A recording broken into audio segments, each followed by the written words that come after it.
Hey everyone, welcome back to my channel, and thanks so much for tuning in for another episode of Posing with Peter. Now, if you're new here, you can check out my other posing tutorials right here on this channel. But in today's episode, we'll be going over 6 different poses for War Machine Mark IV from Avengers Infinity War.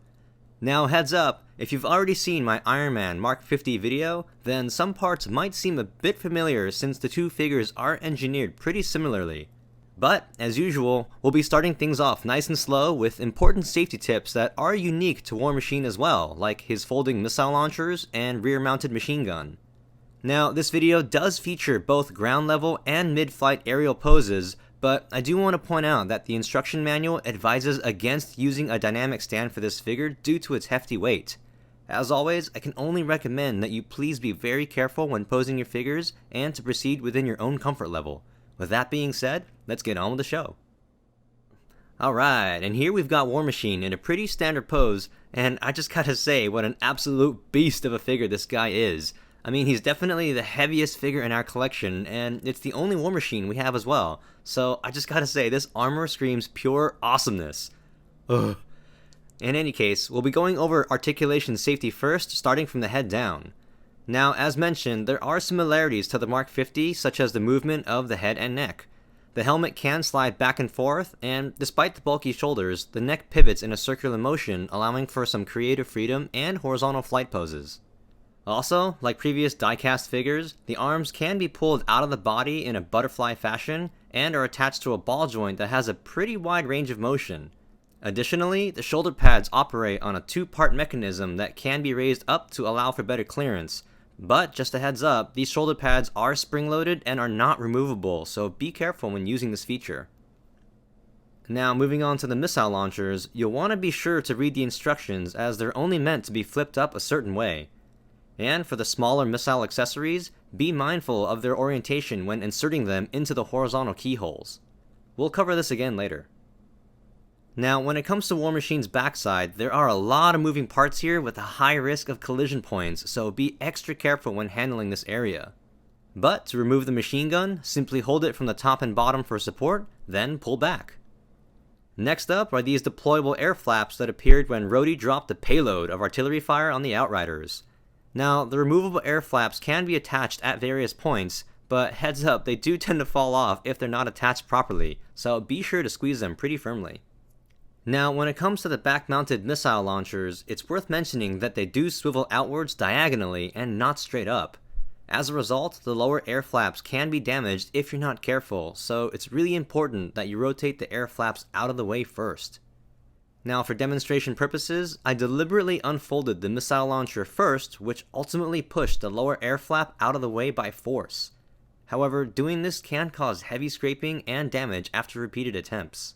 Additionally, you can see here that carelessly maneuvering the missile launcher back into its folded position can potentially cause even more damage, so please be mindful of this engineering design and be sure to move those lower air flaps out of the way for safe clearance.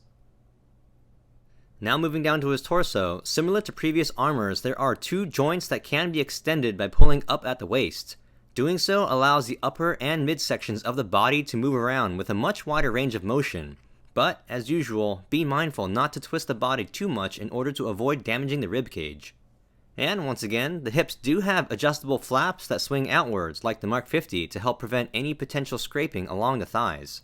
Additionally, the legs can be pulled down thanks to the ratcheted ball joints within the groin, but it's worth mentioning that this figure has a total of 4 notches that can lock into place compared to 3 on the Mark 50. And when it comes to the boots, you'll want to be careful when moving the toes and ankles. There are loose panels on each foot that allow for better articulation, but they're somewhat fragile and the figure is very heavy, so be mindful of this when posing him dynamically. You wouldn't want one of these panels to snap off.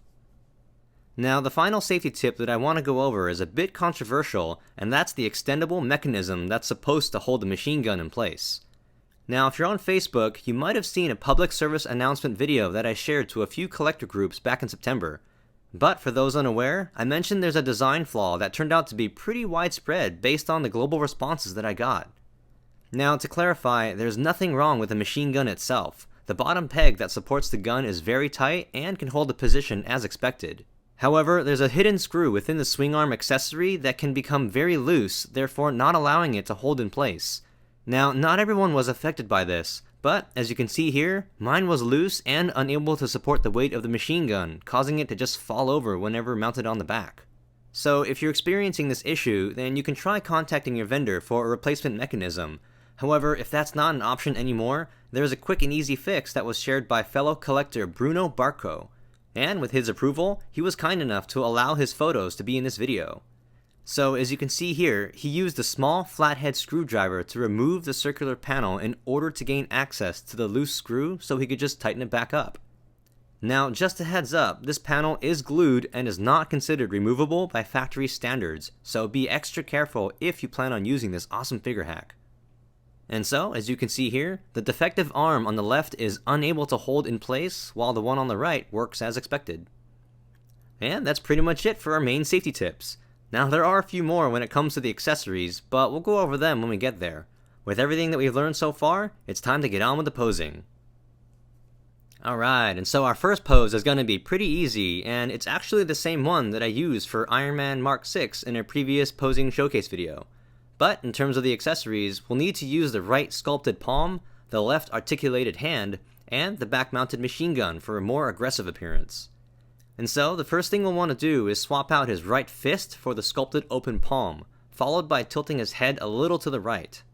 Then, we can bring his right arm up, and whenever the shoulder pads hinder movement, remember to utilize the ball joint's wide range of motion for better clearance.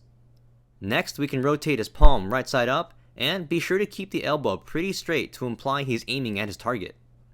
Now moving on to the other side, we'll want to bring his left forearm up to about 90 degrees, and here you can decide on whether or not to use the closed fist. Personally, I wanted to get a little more creative with it, so I used the articulated hand instead. And so, if you decide to follow along as well, all you gotta do here is bend each finger to your liking, then attach the articulated hand with the palm facing up. Also, we can bring his chest up just a bit before moving down to his legs. Now, when it comes to bending his legs, we'll want to be sure to move those flaps out of the way each time because the thighs are a bit sharp and can cause unsightly indentations to the flaps if you're not careful. But once that's done, we can bring the legs down to increase the range of motion, then we can raise his left leg up while bending his knee to about 45 degrees. Next, we can swing his right leg out, then place him on the table to find the center of balance. Also, remember to use the ankle joints to flatten his boots onto the table. And now that the pose is starting to take form, we can remove the machine gun from his back and attach it to the extendable accessory. Now of course, you can choose which direction the gun will be facing, but personally I chose to have it aiming over his right shoulder towards his target. Once that's done, simply attach it to his back at your desired height, then just fine-tune the details. We can dial in the pose by turning his chest a little to the left, tilting his chin and machine gun down, raise the arm up, and boom! You looking for this? Boom! Are you looking for the— Why do I even talk to you guys? Everywhere else, that story kills. Alright, and next we have War Machine laying the smackdown on a flame-broiled Outrider. And so for this pose, we'll be using quite a few accessories, including the back-mounted machine gun, the Outrider diorama that was included in the special edition, and these guys right here. Now, the instruction manual refers to these as missile-firing armor, but since most of the accessories are named some kind of missile launcher anyways, I'll just refer to them as cannons with separate designations like normal, heavy, upper, and lower as to not get confused with all the other missile launchers. Also, it's worth mentioning that most of these cannons do belong to designated arms and are labeled L and R respectively, so be mindful of this when attaching them to the arms. But now that that's out of the way, we can begin working on our pose by swapping out the normal upper cannons for the heavy upper cannons. And so, once the normal cannon pops off, simply attach the heavy cannon by carefully aligning the inner clips to the forearm. Then we can reattach his fist, and simply follow the same steps for the right arm. Now, because he'll be aiming down at the Outrider beneath him, we'll want to point both his head and right arm down towards the ground while bending his elbow in just a bit. And when it comes to his left arm, we can simply raise it up, then bend it in at the forearm to about 90 degrees. Now, while this pose for his left arm technically works, you can see here that I wasn't really satisfied because the cannon wouldn't line up with the Outrider on the ground. And because the forearm is unable to swivel, I had to get a little creative by rotating the entire arm up at the shoulder, then swivel the bicep down pretty deep to get the desired look. I'll admit that doing so wasn't really necessary, but it just appeased my OCD. In any case, next we can extend the torso up in order to bring his chest down a bit. Then simply raise the hip flaps up so we can begin working on his legs. Now we'll want to bring his legs down all the way for better clearance because they'll be bent pretty aggressively for this pose. And so, once we've got the Outrider in place, we can proceed with raising his right leg up at the thigh while bending his knee in as much as possible. Also, remember to point the boot up so it'll remain flat on the table. Then we can bring his left leg out while bending his knee in just a bit. And for his left foot, simply bend it inwards at the ankle. Now all that's left is a balancing act. Now, it's worth mentioning that this part could result in minor paint chipping on the Outrider or his knee, so you'll want to be gentle when placing him on the Outrider. Alternatively, you could wedge some kind of padding in between them, like the protective black foam that's normally wrapped around the figure when you first open it. Either way, he probably won't remain upright during the first attempt, so you'll need to adjust the amount of forward lean or the placement of the outer leg to find the center of balance. But once he's able to remain upright, all that's left now is to bring in the machine gun. And once again, feel free to pose it however you like. Personally, I chose to have it aiming off into the distance over his left shoulder in sentry mode. But just carefully attach it to his back, and there's our pose. Alright, and here we have my two favorite armors in the entire MCU straight up kicking names and taking ass. Yeah, that's right. Now, of course I know it's not canon since Tony and Rhodey were never together during Infinity War, but hey, one can dream, right? In any case, since Rhodey will be pretty decked out here, we'll be using the same accessories from the last pose while adding to it as well. And so, the hands we'll be using are the fists with sonic amplifiers that he used on Wanda during the airport battle in Civil War. Now, we'll also be using the lower arm cannons, but if I'm being honest, I'm not sure which ones belong to which arms because there's no letter designation. Fortunately, the round pegs on these are equal in size, so in the end it really didn't make that much of a difference, but feel free to sound off in the comments if you know how to differentiate the two. And so, once we've got the sonic amplifier and lower cannon attached to his left arm, we can simply do the same with the other arm. Once that's done, we'll want to be careful to pull the arms out first before raising them up to avoid scraping the shoulder pads against the body. Then we can tilt his head a little down and to the left while bringing his chest back to imply his confidence. Next up are his legs, and for proper clearance we'll want to pull them down all the way since he'll have a pretty wide stance. Then simply bend the knee and ankle just a bit, followed by the same steps on the other leg. Now, heads up, because the figure is very heavy, his legs may have the tendency to slide apart if there's no grip on the surface beneath him. Additionally, this can happen if the innermost part of the thigh is aligned a certain way at the ball joint. And so, to resolve this, simply bring the figure in a little closer for inspection, then use the hidden swivel within the thigh to experiment with the joint. Eventually, you can get it to lock into place, allowing it to support the weight of the figure safely while in this pose. And once you've found that sweet spot on both legs, all that's left is fine-tuning his posture. Now, it may take a few tries to get it just right, but the main things to focus on are keeping his arms raised up high, but remember to bend the elbows in for a more natural appearance. Then, simply aim the machine gun to your liking, attach it to his back, and that's pretty much it for Rhodey. Now, this pose is technically done, and because my Mark 6 was already in the desired pose, I decided not to film that part since this video is already going to be long enough. So, feel free to insert your own Iron Man figure by his side. Alright, now just a heads up, War Machine will be in various mid-flight poses throughout the remainder of this video, and as much as I would absolutely love for you to pose him in the air, I can only recommend that you do so at your own risk as the instruction manual advises against it. But not to worry, I'll go over tips for balancing and weight distribution once we get there. And since we'll be keeping all the previously used accessories equipped, we'll just jump straight into the posing. And so, the first thing we'll want to do is bring his left forearm up to about 90 degrees while rotating the fist up as well. Then we can raise his right arm up while turning his head in the same direction but with a little backwards tilt. Also, feel free to make any minor adjustments along the way.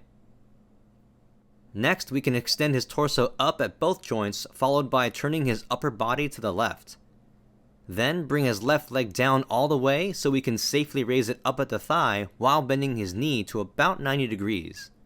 And for his right leg, simply move it back just a little with a slight bend at the knee and his toes pointing down.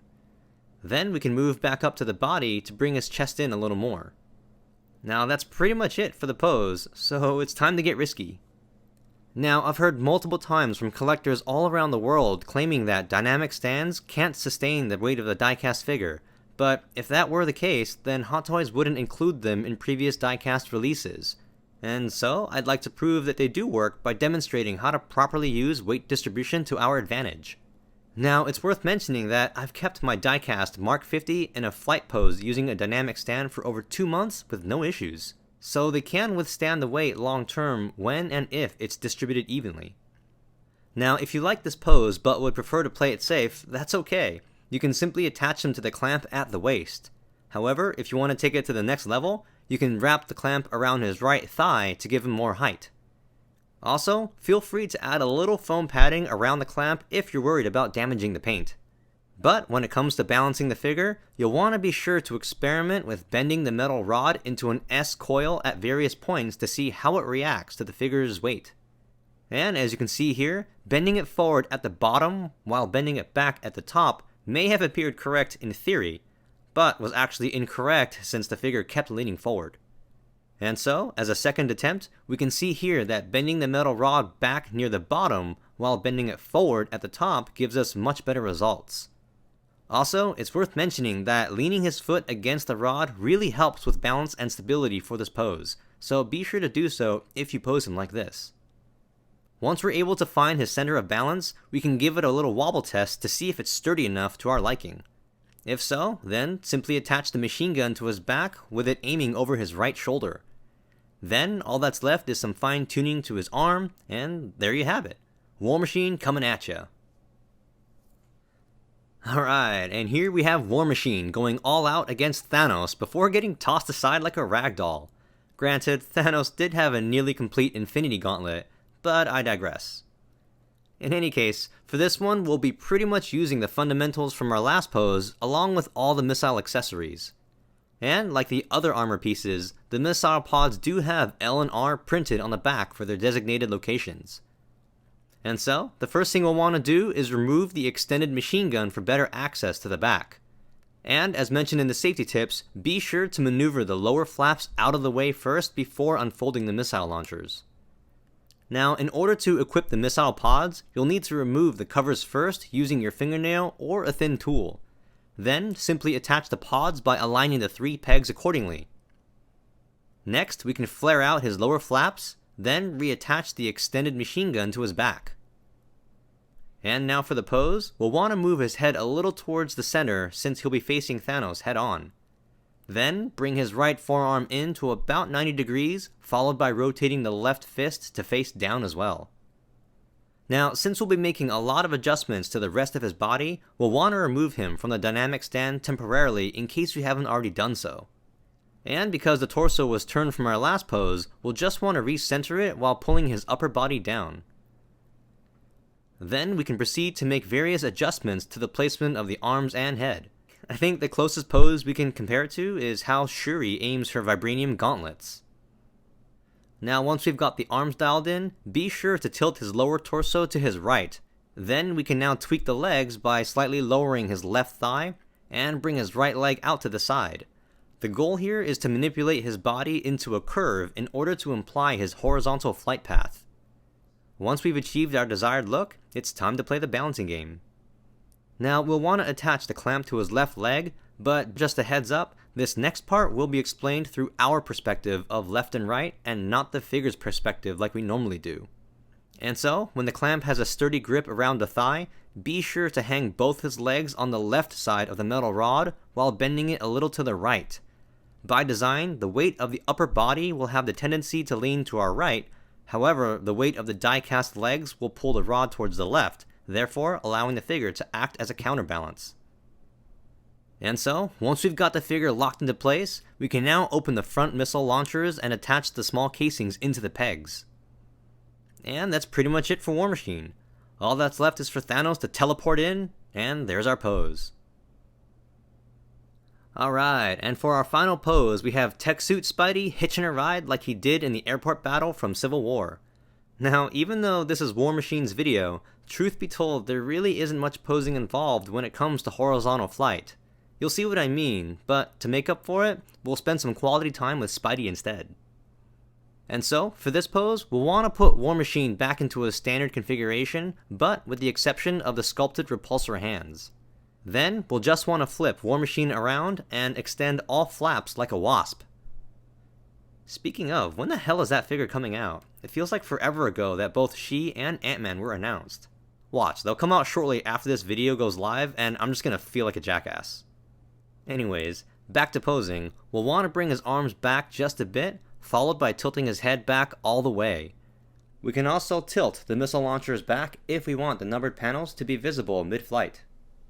Next, we'll want to bring his legs all the way down since the display clamp will be inserted into this area momentarily.